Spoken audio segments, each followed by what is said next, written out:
One thing the fitness industry is excellent at selling you is a diet plan for your summer holiday, but one thing the fitness industry is terrible at doing is teaching you what to do to make sure that you do not come back from your holiday feeling completely disgusted in yourself and appalled at all the changes that you made but have now undone because you've overeaten and overdrank and not exercised at all while you were away. So in this video, I'm going to address 3 rules for holiday eating so that you don't come back from your holiday feeling awful in your body. For those of you who don't know me, my name is Clara. I'm a chartered psychologist, a registered sport and exercise psychologist, and a fitness coach, and I've been helping clients just like you for over half a decade overcome their struggles with overeating, with compulsive eating, with overdoing it and overindulging on holiday by helping them untangle from this all or nothing mindset that is so pervasive for so many of us that come into the fitness industry, especially with an idea of wanting to diet and to lose weight. There's so much pressure that comes from going on holiday, and of course all of us want to feel good and confident in our bodies, but the issue is that when we sign up for a weight loss plan to go away on holiday with the intention of, I don't know, losing 10 kilos or whatever that might be,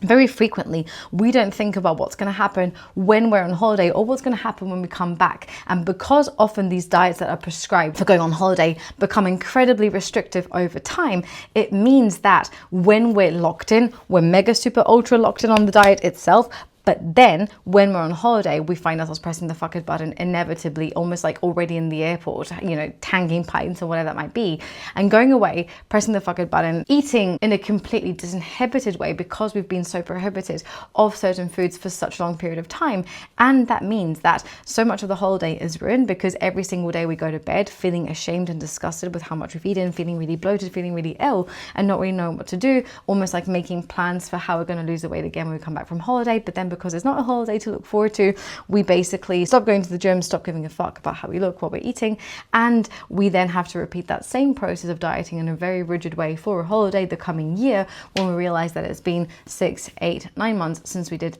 anything at all to do with our health and fitness. So what can you actually do to make sure that your holiday eating doesn't completely ruin your physique, that you don't feel like you feel disgusting in your body while you're on holiday, and so you don't come back from that holiday when you've grinded for 8, 12, 16 weeks trying to lose weight, telling yourself that you have to start that diet all over again when you've got absolutely no motivation left at all for it. The first thing that you're going to do, and preferably this would be something that you'd practice during your dieting phase, but you can always start to practice it when you're on holiday, is tell yourself that you've got unconditional permission to eat whatever you want. And I know this sounds like super paradoxical, so let me explain. When we give ourselves the unconditional permission to eat whatever we want, we're not telling ourselves to go away and eat in a completely disinhibited way, because very often when we're eating in that sort of like disconnected trance, we're not even like paying attention to what we want. We're just eating because the food is there. We're eating in response to a compulsion, to an urge. We're not actually applying a level of,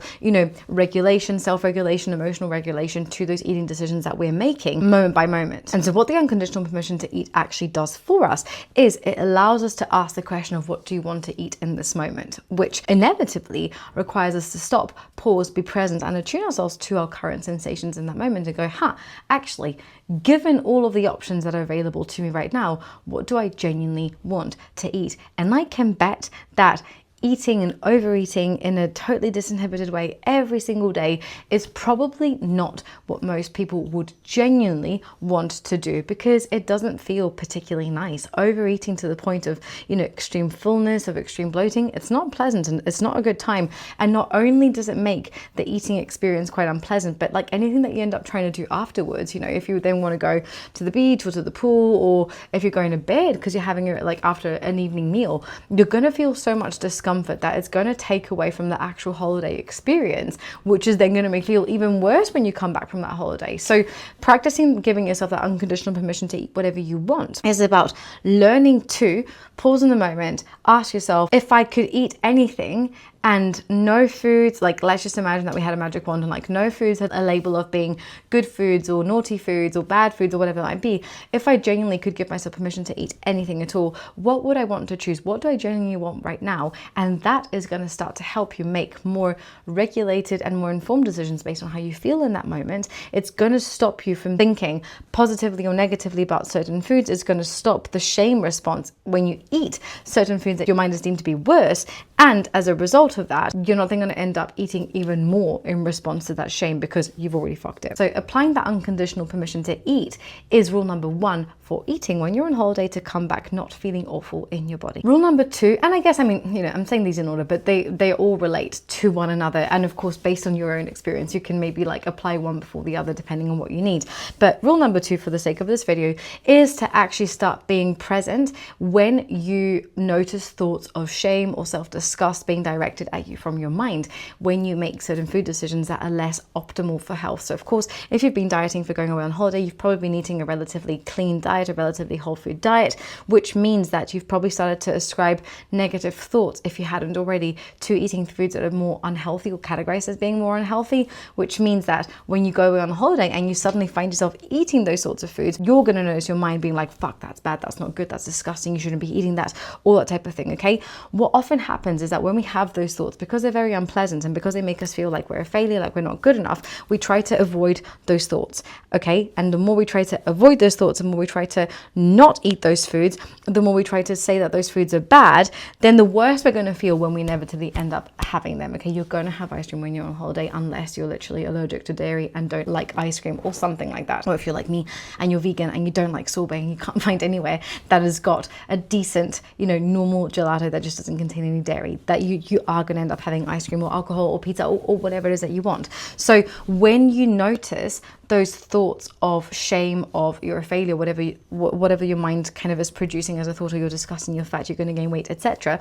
instead of actually avoiding those thoughts and making that situation worse for yourself long term, I want you to actually acknowledge those thoughts in the moment, okay? Because if you avoid the thoughts, the likelihood is that they're going to come back tenfold later on, and it is more likely then that you're going to end up using food to try to soothe and push the thoughts away, which is of course like a paradox and, you know, a hot mess anyway. So instead of avoiding the thought, when you notice those thoughts come up, you're going to actually acknowledge those thoughts as they emerge. Fuck, okay, my mind is literally telling me that like I'm disgusting, that I'm fat. I'm noticing that I'm telling those things to myself. I'm literally noticing how it's making me feel. And as you start to pay attention to how that feels in your body, just listen in for what your body wants you to do in that situation, right? Like maybe your body, when you feel like a failure because you've eaten ice cream and you think that you're going to be fat, maybe your mind tells you things like, okay, tomorrow we're going to restrict. And maybe you notice the anxiety come up from that because you're on holiday, you've already restricted up until that point. But maybe you also feel a bit of tranquility. Again, we're not trying to judge or change these experiences, we're just trying to pay attention to them. And as your mind starts to produce these thoughts and as you start to acknowledge them,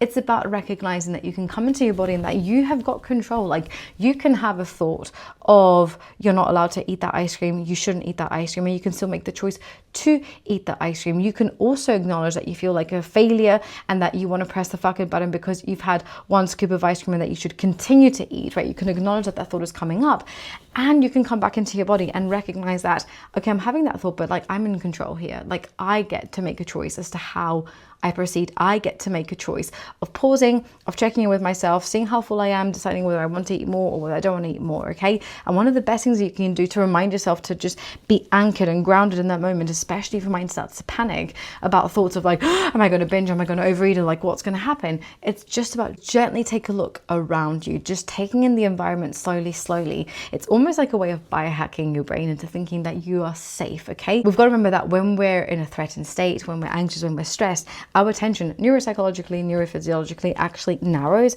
Our mind essentially goes like this because our mind is gearing up to keep us protected from danger, okay? Our mind has got this ability, innate ability that we've inherited of thinking always as the means to being better safe than sorry. And so when you start to feel anxious, your mind is going to start to narrow. And that is when, especially when it comes to food, right? If your mind starts to get really anxious and worry about, should I eat this, should I not? Your attention is going to start to narrow and you end up becoming even more fixated on the food and looping, almost like that food noise is amplified by a million when you feel anxious and when you're not paying attention or acknowledging those thoughts. It's almost like when those thoughts of anxiety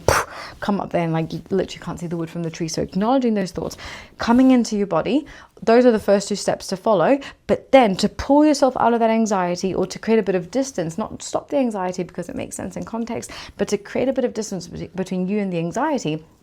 and make sure that you're able to see that you can make a choice here. You want to take in the environment around you because that informs your brain. It's like the opposite of attention narrowing, right? We're opening our attention deliberately, intentionally, and that's going to inform your brain that you must inevitably be safe, because if you were not safe, you would not be able to take in the environment around you. The example I give to clients all the time is if they were being chased by a lion, they wouldn't have a fucking clue what path they're taking, what bush they've ran past in the middle of the savannah, what plants they're seeing, what birds they saw, right? They wouldn't have any idea because their mind's attention would be so narrowed, and you can understand that, you'd imagine that too. However, if they were walking around or if they were doing a safari and they were able to really take in the environment because they knew that they were safe, the experience would be very different. So it's doing that like in reverse. It's tricking your brain into thinking that you're safe by taking in the environment. So rule number 2 is acknowledging what's showing up for you, acknowledging the shame, the thoughts, the anxiety, whatever's going on, coming into your body, recognizing that you're in control of your body, and taking the environment around you in as a means to regulate and to remind yourself that there's distance between